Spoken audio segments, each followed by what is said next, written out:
For today's little adventure, we're going to be reading Pete the Cat's Got Class. Pete the Cat's Got Class by James Dean.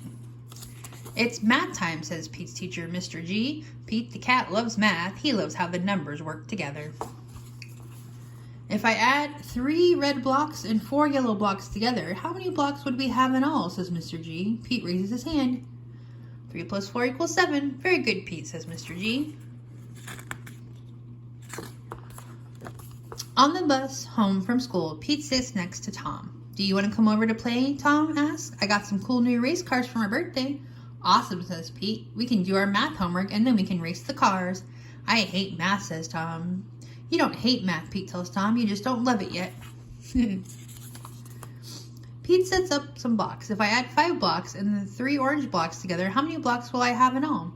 This is boring, says Tom. Can't we play with my race cars? This gives Pete a great idea. Sure we can, he says.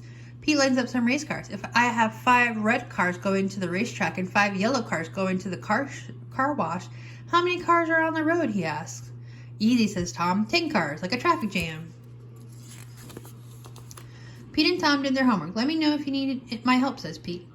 Thanks, says Tom, but I know what I'm doing now. The next day, Pete hands in his math homework. Tom does too. After lunch, teacher passes back their assignment. Pete and Tom each got 1 wrong.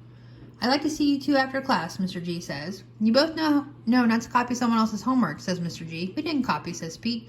We both got the exact same answer wrong, Mr. G tells them. How can we prove we got the answers on our own, says Tom. I know, Pete tells him. Bring your race cars to school tomorrow. Why, Tom asks. You'll see, says Pete with a smile. The next day, Pete and Tom get to school early.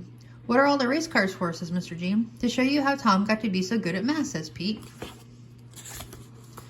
Give Tom a math problem, Pete says. Any math problem. I'll get it right, says Tom, without Pete's help. Mr. G gives Tom one math problem after the other, and Tom uses the race cars to get all the answers right. Wow, says Mr. G. I am impressed. Pete helped me by making math fun, Tom says. I think that's something we can all learn from Pete, Mr. G says. Take it from Pete. Math is neat. That's it. The end.